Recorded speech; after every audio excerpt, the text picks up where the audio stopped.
Assalamualaikum warahmatullahi wabarakatuh. Welcome back to my channel Viral TV.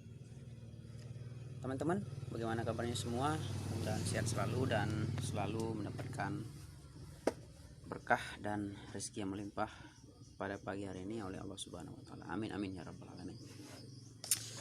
Teman-teman, kali ini admin akan berbagi tips mengenai trik terbaik ya. Ini menurut admin sendiri trik simple dan terbaik bagaimana caranya kita mulai untuk belajar bahasa Inggris dari nol sampai nanti mahir dalam percakapan bahasa Inggris. Di sini admin ingin membahas dulu sebelum kita lanjut next ke tutorialnya, yaitu mengenai kemampuan bahasa Inggris kita. Memang sangat sulit ya, terkadang kita kemampuan kita dalam menyusun kalimat ya, menyambungkan kata per kata, kemudian mentranslate to Indonesian language, kita kadang-kadang kesulitan karena sebetulnya kita mengerti ya arti atau makna daripada kata tersebut, namun yang menjadi persoalan adalah kita tidak bisa menyambung atau menyatukan sebuah kata dari kata per kata menjadi susunan kalimat. Nah, ini yang menjadi persoalan bagi kita dalam memulai belajar bahasa Inggris dari nol ya sampai mahir. Jadi kira-kira apa yang perlu kita persiapkan untuk memulai triknya? Saya sarankan kita bisa menggunakan Google Translate. Nah, jadi di Google Translate ini ada beberapa keunggulan ya. Nah, kita bisa langsung mengetikkan teks yang ingin kita artikan dalam beberapa komponen kata ya, yang nanti Google Translate akan langsung mentranslate menjadi sebuah kalimat yang benar ya. Nah, terkadang kita sebagai seorang pemula kita kesulitan menyusun kalimat ya, apalagi dalam ya bahasa Inggris ya, ada grammar, ada past tense, ada ya macam-macam lah yang kadang-kadang membuat kita bosan ya. Kita menghafal kata per kata, kita menghafal grammar ya, menghafal subjek, verb dan sebagainya. Jadi kadang-kadang membuat kita bosan dan ya tahulah ya, ya, we bored ya, kita bosan dan kita stres ya, menjadi stres dan akhirnya ya trauma untuk melanjutkan bahasa Inggris kita. Nah, di sini saya akan coba dulu ya, kita ketikkan sebuah kalimat. Oke, sekarang kita ketikkan sebuah kalimat di Google Translate. Misalnya kita klik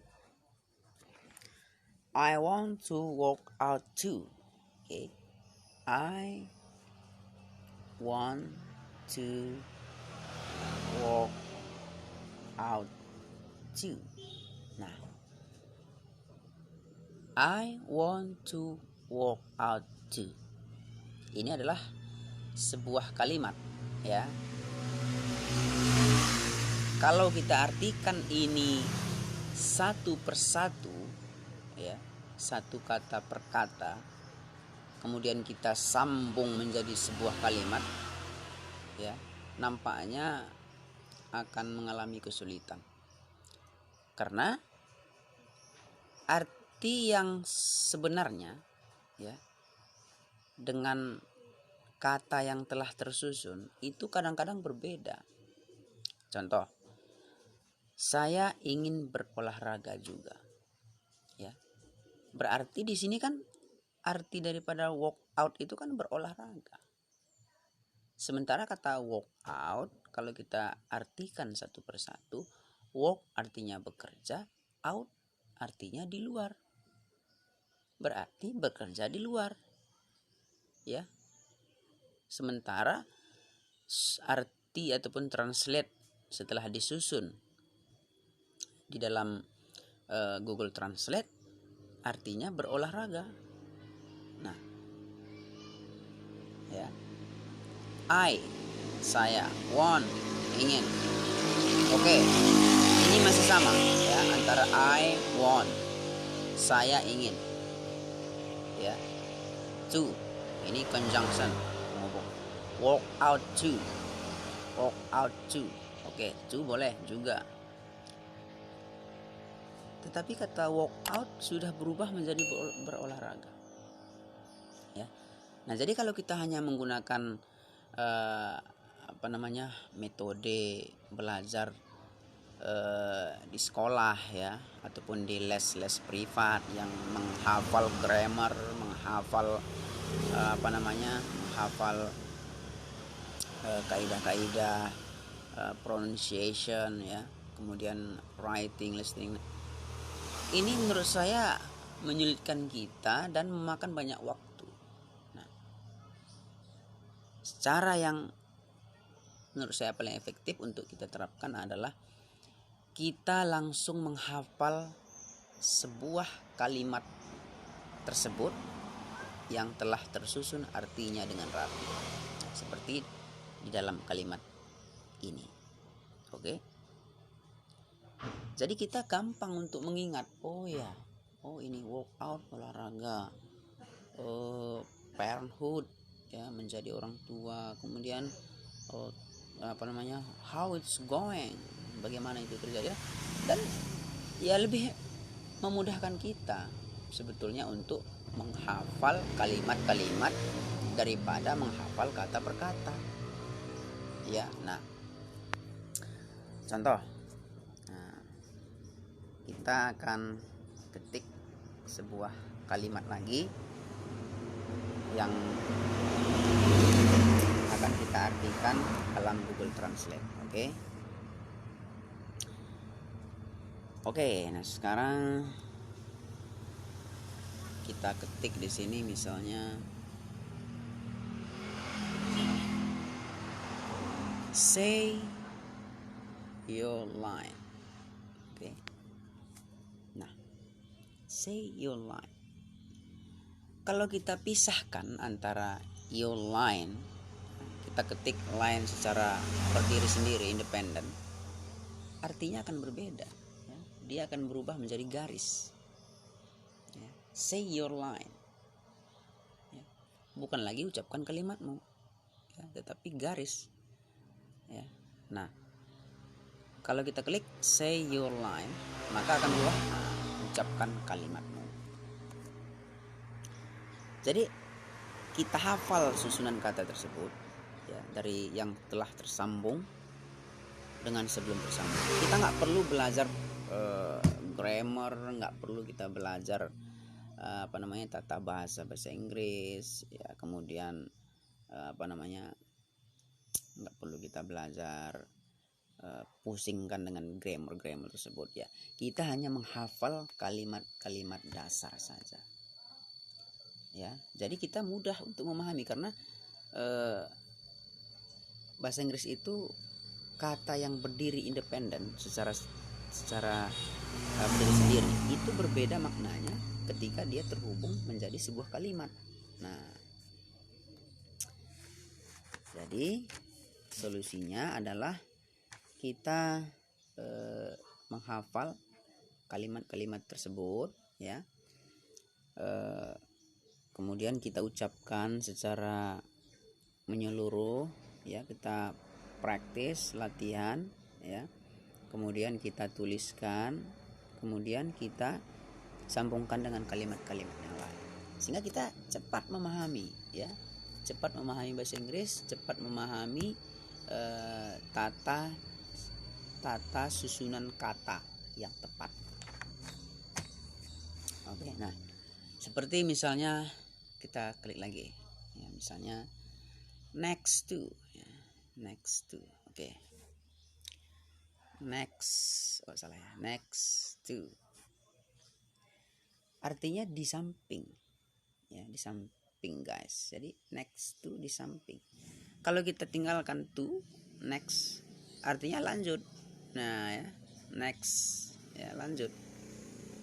Next, oke, next one selanjutnya. Next to di samping, next one selanjutnya. Ya. Jadi itulah cara yang menurut saya ya simple, kemudian ya tentu memang kita harus rutin ya, kita rutin belajar, konsisten dalam membaca, konsisten juga dalam praktis dan prakteknya. Ya, dari kata kata yang sederhana dulu kita pelikkan kalimat-kalimat ya. Kemudian besok juga gitu kita tuliskan kalimat-kalimat yang menurut kita mana kira-kira kalimat yang susah kita menyusunnya. Misalnya contoh dalam penggunaan there is ya. There is artinya ada. Kalau kita tinggalkan is artinya di sana. Dan masih banyak yang lain. Nah, berarti kalau kita klik there is artinya di sana. There is home.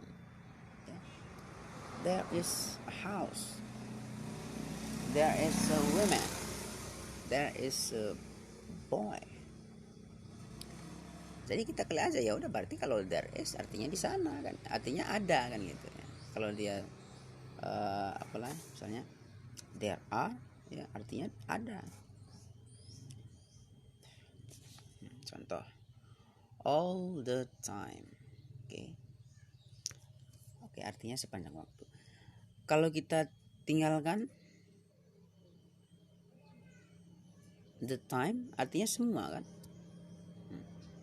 Nah, jadi itulah yang menurut saya kendala yang paling serius, hambatan untuk kita belajar bahasa Inggris ya, mulai dari tingkat SD, SMP sampai SMA, bahkan perguruan tinggi. Karena dalam kaidah bahasa Indonesia kita tidak mengenal istilahnya tata letak tak beraturan ya. Kita tidak mengenal satu kata itu mempunyai terdiri dari beberapa makna ya. Karena memang bahasa Indonesia itu bahasa yang sempit kalau kita bandingkan dengan bahasa Inggris ya. Kalau kita terjemahkan ke dalam bahasa Inggris, karena satu kata bahasa Inggris saja artinya bisa 3 ya, bisa 2 ya, banyak artinya ya. Nah, jadi caranya ya, nah kita bisa belajar seperti yang saya sarankan tadi, memulai mempelajari kalimat-kalimat yang sederhana tetapi kalimat yang telah tersusun ya sesuai dengan kaidahnya, maka kita translatekan di Google Translate, kemudian kita praktekkan, kita baca dan kita hafal. Oke. Dengan begitu maka kita akan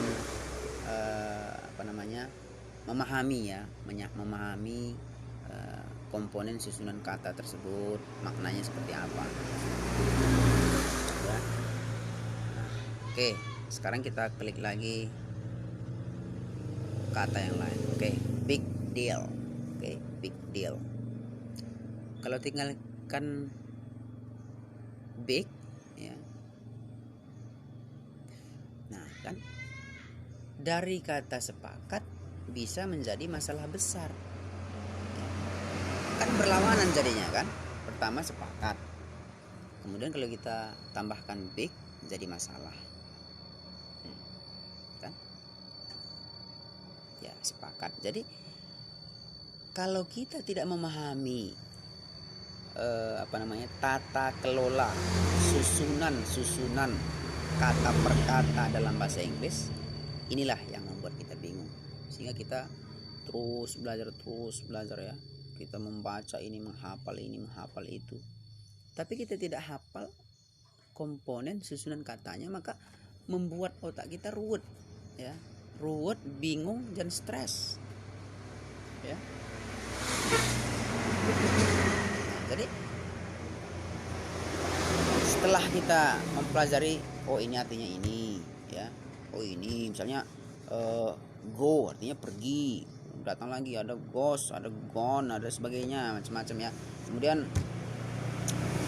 ada when, kemudian nanti ada misalnya for a way out, ya, way out, ya, desperately, ya, would, membuat kita pusing dan tidak bisa memahami bahasa Inggris yang baik dan benar, ya kawan-kawan. Jadi cara simpelnya, daripada kita pening pusing memikirkan grammar, memikirkan segala bentuk masalah dalam kaidah-kaidah bahasa Inggris, lebih baik kita langsung mempraktekkan conversation, pronunciation with well, dengan baik, ya.